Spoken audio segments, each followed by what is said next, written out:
welcome to Short Story Boudoir. I'm Katy Gathright. And I'm Samantha Neugebauer. And today, as always, we're going to talk about one short story. We're going to talk about The Marriage Clock by Curtis Sittenfeld. It's, I think, the second story in this collection here, which just came out this spring. So excited to talk about a new story and a new book. And we have some local desserts from Trader Joe's today. Yes. Trader Joe, our neighborhood grocer. Yeah. No self-checkout. Yes. So yes, we're excited to dive in. And do you want to kick us off by summarizing the story? I do. As always, we will be having spoilers, so please read the story first. This story is about an executive at a movie studio who needs to go on a journey from California to Alabama to try to convince an author whose book they have optioned to allow a couple in the movie version to be gay.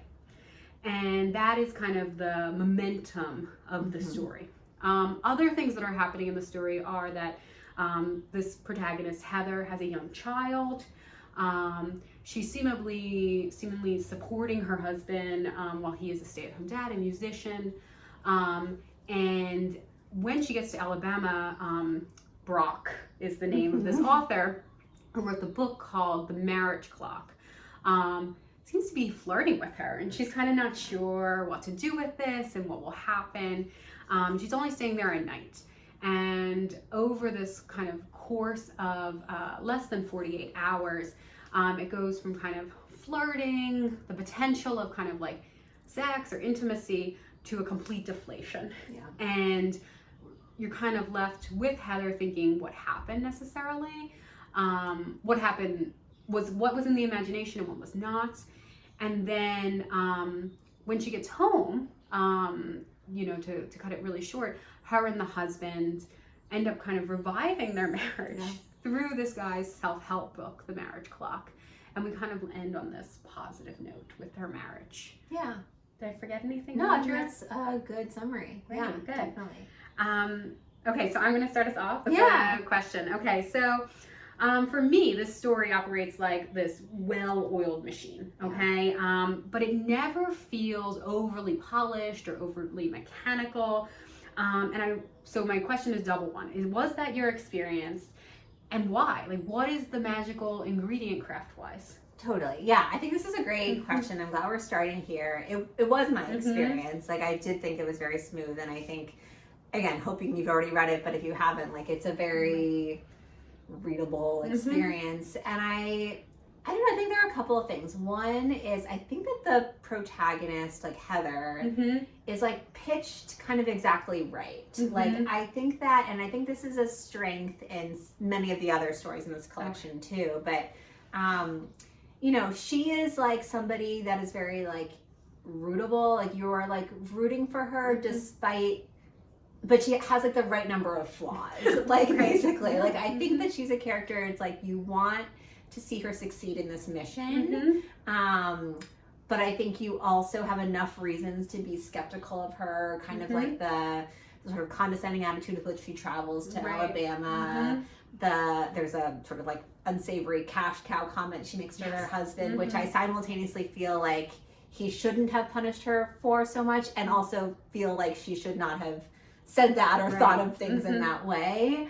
And so I think that goes a long way, kind of having a character who is, again, like I felt I was like with her through this sort of embarrassing, awkward flirtation, and yet I also was okay with seeing her be kind of brought down to size a bit. Yeah, I think I agree with you in the idea of, it's not exactly likability. I like that you pitch it as like her pitch. But we always come back to this, I think, on our show about like how much likability should matter. And I think intellectually we know it shouldn't. And yet it seems to be like one of our like secrets that we do like these stories more if they're like the character is like pitched at the tune where they're rootable. And maybe that's what it is, like rootability. And I don't even know if that works. That's how I think of it. No, we can coin that. And then I think the other thing I think about with why this feels well oiled is I think that structurally, like, we go in, the character has a mission, like I said, like and you outlined it, she wants to convince Brock to let the movie include the gay couple, and I think so we have this thing that the character wants that feels Mm-hmm. like a workshop thing. Right. Like, make sure the character wants something. But then I think the story pretty quickly devolves into like much more like diffuse territory. So I think it helps to begin with that like concrete Right.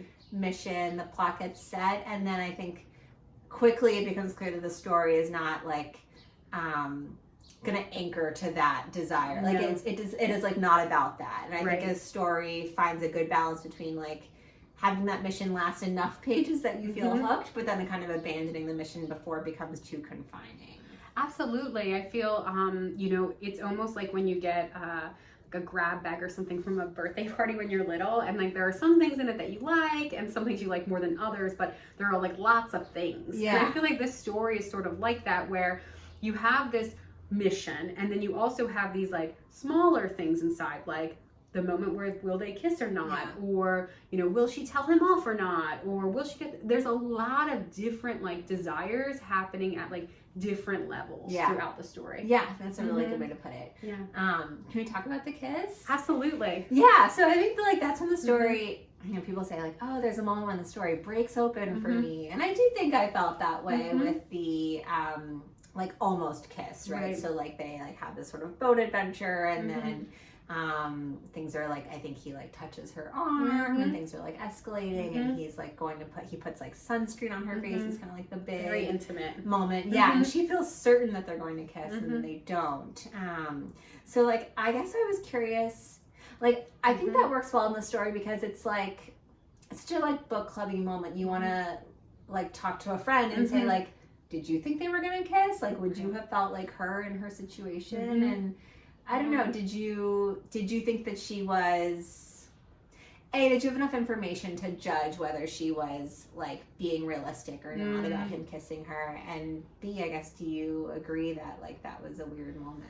I think that I definitely believed in her reading of the situation, and that is to, I think, Sittenfeld's credit, that I didn't doubt that she was anyway being unreliable. And so I like that.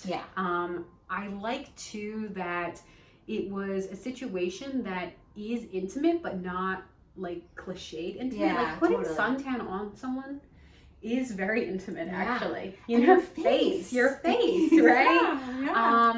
And honestly, I think that there was a lot of like cutesy and almost negative capacity in this story too.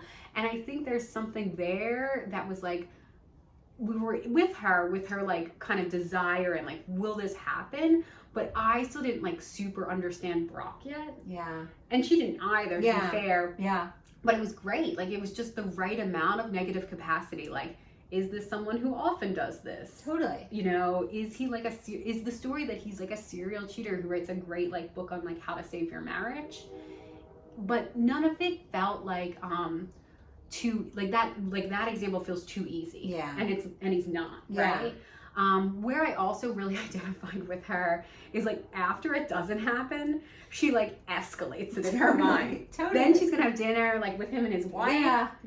And it's still like that was very relatable. Which maybe is not the thing to admit on the show, but the escalation of it despite nothing happening. For sure. And I think because of nothing happening, you know, and I think that's where I feel like the rootability like increases, right? Where you're like, oh, she like is not one of those characters who like, I don't get the sense that she is reading this into like many interactions. Like this felt like a singular moment for her. And I think because she bought in, she was like, oh, the floor has really been ripped from beneath my feet. Absolutely. And I think one of the story's strengths too is you keep reading and you're like, what kind of story is this? Like, what is this story? And again, you're with her for that, because I don't know. Like, does it even matter at that point if she's going to convince him or not? Like, which kind of takes me to my next question, actually, which is if I desired anything more from this story, and I really think it is a perfect story and doesn't like need more, it would be just to have a little bit better understanding of like her relationship with her work.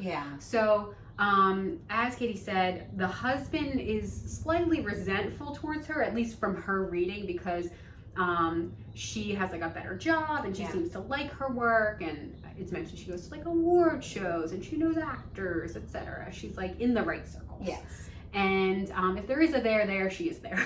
And but like in a tense moment with Brock, after things go awry, he calls her like what does he call her? A shill. A shill, and it was nasty. Yeah, it was. He's like, because basically they've been like flirting, being respectful towards each other, and then he's sort of like, you're a corporate shill. Yeah. And like the true daggers come out of his feelings about her. Yeah. And I didn't even know if she like cared about that comment so much. And so two things, like, what do you think that Heather's relationship with her work is? And like, was Sittenfeld trying to say anything about the character's relationship with work, or like how people maybe go through the motions of their job? I don't know. Yeah, I think you're right that like we maybe ideally would have like a little bit more to go on to sort of like build a conversation about that part of this character, because I agree it's a little thin, and yet I do feel like it matters in some way. Like I think like it matters that like Heather is in the business of storytelling, and so is Brock, right? And like you have like these two versions of, like, you can like produce a movie or you can like write a self-help book, and like both formats are like stories, obviously, and like both of them are like selling out in sort of different ways. Like Brock is sort of like selling out to his like religious audience in some way, and he's very invested in like continuing to have this particular base of people like buy future books from him.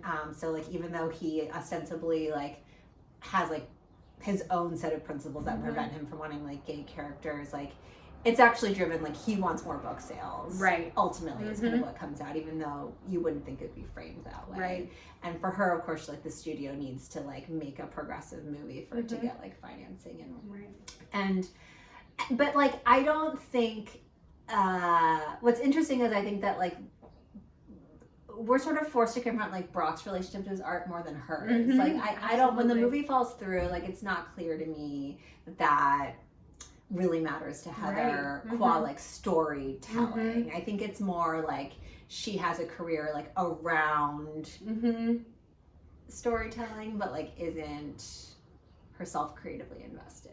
I think that's fair, and I think that is really an interesting type of character to meet in a book, and it not be viewed through kind of a negative lens. Yeah. Or an unfulfilled lens in a way. Totally. I mean, we learn at the end that she like ends up moving from the studio and gets a promotion. It's like a one-liner. Yeah, and I think, yes, and that brings me to like a sort of a better version, maybe what I was trying to say, which is that like, you know, we read stories about like people like, or maybe she was like she wanted to make documentaries, and she was like has like a strong identity around like being a creative like film person, and then like she's pigeonholed into this like corporate show. But I don't get the sense. I feel like she just like built a career on the business side of creativity. Absolutely. And like I agree, that is like interesting. Like she doesn't maybe have this like secret desire that she is like the storyteller creator. Yeah, exactly. And I feel like she sees herself through this like corporate lens, and that's like okay. I think it's okay too, especially it feels masterful when juxtaposed with the husband, where we get this line about like when they were dating or when they were first meeting, he still had like lots of gigs with his band, and it was really hard for him to manage like day job versus like creating art. And because she was doing so well, he was able to step back from day job and just do gig work while she basically supported the family. Yeah. But then as he's gotten older, those gigs have dried up. Yeah. Yeah. So he's kind of like stay-at-home dad, sometimes playing music now. And it's not framed in a way of like creative versus non-creative. Right. Either. You're right. It's not. It's not, which is interesting. I mean, instead, like, it feels like what's cool about the story is that you have this couple that you wouldn't necessarily like pigeonhole as a couple that would like buy a sort of like pop bestseller about like saving your marriage, and yet like this is what they do and it works for them, which is like interesting to me. Like I feel like Heather goes to visit Brock thinking very much that she is not the audience for his book, despite being like very aware that her marriage is like pretty much over. It's weird that she's like she's not delusionally positive about her marriage, but she also like it doesn't occur to her to use the marriage clock, I don't think. Absolutely. And it's interesting too because there's a sister character who is, very flat. We only hear a couple things.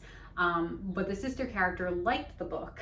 Yeah. And it's super interesting because like even with that kind of telling, one of the ways that I felt the story didn't feel mechanical was like, we just get some random things that Heather does in the world that aren't necessary for the story. Yeah. And one of those is that like when she gets on the airplane to go to Alabama, she realizes she forgot the book and needs to download it. Yeah. And I like that. Yeah. I feel like a too polished story would have that line cut. Yeah, and cut it. But you could see it. It was Yeah. like a nice moment. You could like see Heather doing that in your head. Yeah. But it also shows how like uninvested she is in this book. Totally. Mm-hmm. But I think you're right, that's a skillful thing that does not get ironed out in a good way. Right. Like, and Sittenfeld does a lot of that. Like, she'll tell you, like, what a character happens to be wearing, and Mm-hmm. it feels like, oh, in another story, like, you just wouldn't get that Right. detail. Mm-hmm. But I think it helps. I think it really helps. I agree. So I am curious to talk about the marriage clock as a Okay. book, because Mhm. this is, like, a story that, again, hinges on this, like, fictional self-help Mhm. nonfiction book. And we get the actual like 10 or whatever Mhm. the number of principles are of like the marriage clock, Right. which are like basically like 10 pieces of advice to Mhm. save your marriage. And I liked that like the story like gave us that. Like again, I think another version of the story would just talk about the book in Mhm. general, and you would just understand that it's like a self-help book about Right. marriage. But like we're actually like told what the Mhm. principles are, and I thought that was really satisfying. Mm-hmm. And again, I just think like this story feels fun to read because it's generous to the reader. Like it wants to like Mhm. divulge things to you as opposed to Right. withholding them from you. But Mhm. all that aside, what did you think of the rules? I thought it was great first that they included the rules. I think that it made me think a little bit of Zadie Smith's On Beauty, where we get some poems, Yeah. and I think that her husband, the poet Nick Lard, wrote them. Yeah. But like, you know, if you're denied the art of someone, I almost think it's like that Rory Gilmore thing, where I'm a Gilmore Girls fan, but when we hear just, you know, it's kind of a common complaint about the show now that we always hear about how like brilliant Rory is, but we don't like see her being brilliant. Yeah. And like this story avoided that. Like Yeah. Brock's rules were both things that some of them made me annoyed, and some of them I was like, that's like not a bad idea. Yeah. These are things my mother has told me. Yeah. Like, Yeah. you know, and I think they were great because there were just 10 of them. Yeah. 2 pages. Yeah.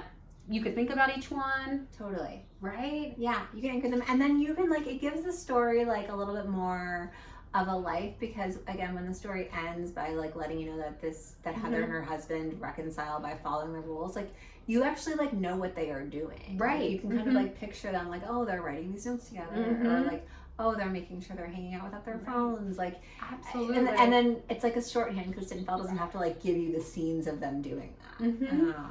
And I think that also what's interesting is like during the time that they're on the boat, like I wasn't really sure if Brock was married or not. Yeah. Like I don't, and then you find out he is married, and then you start to feel like, Heather, like, is this guy who wrote these rules really gonna cheat on his wife with you? Yeah. Like it starts to feel Yeah. a little goofy almost, her read of the situation, and yet at the same time, like I said earlier, and you agreed, like we both were there and felt like the kiss could have happened. Totally. And I found it very satisfying what his explanation, which was like, yes, like I wrote the book because I like needed a book to like be faithful. Yes. So I think that all just worked really well. Yeah, absolutely. Should we do our favorite lines? I think so. Okay, mine comes. So the night they have the boating party, she is staying in his guest house. They have dinner with the wife, and the wife is like a little unsure about like who she is. And then the wife goes out to like do like a community project with her daughter, and then we still have Heather thinking like, will something happen? And we're still thinking that too. Totally. And Brock has like gotten her dessert at this point, and they're having a conversation. She like makes a joke, a self-deprecating joke about how she was when she was in high school, and then it's just about how she was kind of like, you know, like a girl who cared about makeup and boys and music. And he says, and she reads him saying this, he looked at her with distaste, and she can feel him continue to retract, making less of an effort conversationally.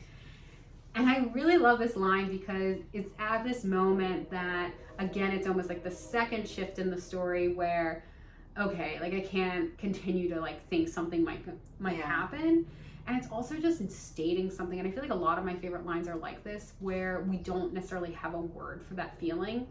But as much as it's true, like when the suntan lotion is happening, or when you get that feeling when you're on a date with someone, like, oh, like something's gonna happen. This is that opposite feeling. Yes. Yeah. It is just as acute, and it is just as frustrating and like all encompassing. Totally.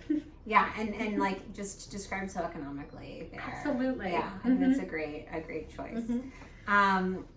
So my line is like from the end during this part where like the marriage is being like Heather and her husband are reconciling via the clock doctrine. So the line is, meanwhile, she and Nick adhere to the clock doctrine. Not 100%, but not so far off. It's like a fitness regimen, with a regimen's requirements and regards, its incrementalness giving way to a large improvement that feels more sudden than it is. And I like this line in this moment because I think like something Sittenfeld does well is like de-romanticizing things a bit. Like it's kind of like sort of cinematic, right? That like a marriage that's falling apart could like come together again, right? Especially like via like reading a book and they kind of like fix it, right? Like you don't see that a lot, but this line kind of renders it in this very like unromantic way. Like it's like a fitness regimen. It feels like such like loyalty to reality, to be like, yeah, they just kind of grind it out and things get better. This too shall pass. Yeah. And I don't know, I just like that the story is okay with that being like sort of playing with that. On the one hand, it's sort of like a fairy tale ending for their marriage to get better, but on the other hand, it's like, yeah, these are just two people kind of like every day like doing their exercise. Yeah, it makes me think of, I read this study once about how there was a comparative study done between children's books in East Asia and children's books in the West, right? And one of the things they found was that the protagonists more often, and these were like very like picture books, a lot of them, in the West were more about a child like has a special secret talent or is like secretly special in some way, and it just needs to be like nurtured or revealed, or they need to gain confidence. Whereas a lot of the children's books in East Asia were like about children like working very hard to develop a special secret talent. That's so interesting. Yeah. And I think that this is like doing both things. Yeah. It's like maybe their marriage did have like something kind of special in it, but they also had to work hard. Yeah. There was a spark. They needed to But totally. I'm so glad you found us this story, Katie. Yeah, I'm glad you liked it. I hope you guys do too. Yeah. And we'll see you next month. Bye.